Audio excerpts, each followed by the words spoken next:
Avengers 2, pour quelqu'un comme moi qui conchit littéralement le premier, j'ai failli faire mon mea culpa à Joss Whedon durant la première heure de film. Alors le film est hyper ambitieux, il y a plein de personnages, etc. Et Joss Whedon l'est aussi, ne serait-ce que dans sa mise en scène, où il tente des immersions dans des genres un peu différents, ne serait-ce que dans le développement des personnages, où on essaie de creuser un peu leurs peurs, etc. En fait, il commence à monter un truc, à faire développer quelque chose pendant une heure de film. Et au bout d'un moment, tout se casse la gueule parce que c'est Marvel Studios, parce qu'il faut que ça rentre dans un cahier des charges de 2h20 et qu'il y a Kevin Feige qui tape derrière.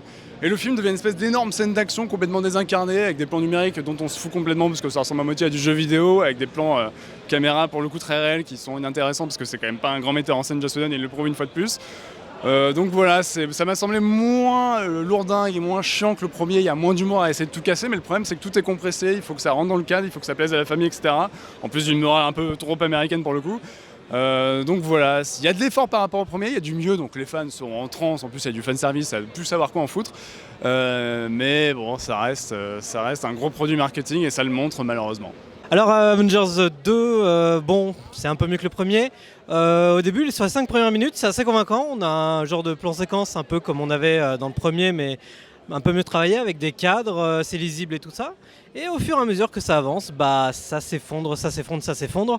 Le problème, c'est que on a Kevin Feige qui demande à faire des scènes d'action qui vont dans tous les sens, où on ne comprend rien.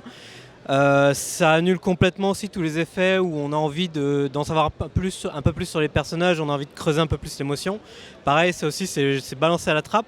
Et le problème, c'est que derrière, il y a Joss Whedon et son écriture un peu lourdingue où à chaque fois, il faut sortir une blague à chaque fin de séquence et ça gâche tout. Il y a toujours un petit truc dans chaque séquence qui gâche le peu de bien qu'il y a à chaque fois. Donc, fan service, nous voilà, pareil, la séquence de fin qui est post-générique, c'est le même combat que tous les autres films, donc bon, c'est moyen, mais en gros, c'est dans la moyenne Marvel, quoi, donc pas de surprise.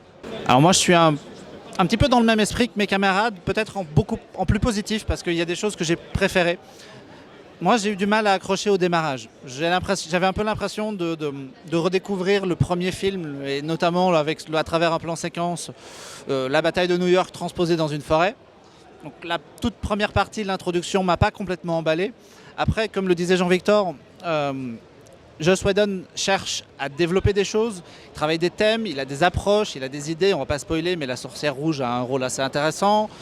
Il y a des trucs qui sont mis en avant, qui pourraient être creusés. Il va vers le mythe de Frankenstein et de ces choses-là.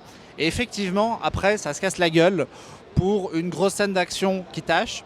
Alors moi, je dois bien admettre que là, à ce moment-là, j'ai commencé à me laisser porter par l'action. Je suis bien conscient qu'il y a un décalage entre les deux et que c'est bien dommage. Moi, je me suis quand même bien éclaté sur la deuxième partie, qui a elle-même ses défauts parce qu'il y a des problèmes de montage et tout, mais ça se regarde de manière assez cool. Donc voilà, c'est pas le film de l'année. Moi, je crois que je continue toujours gentiment à préférer Captain America, le soldat de l'hiver, qui est supérieur.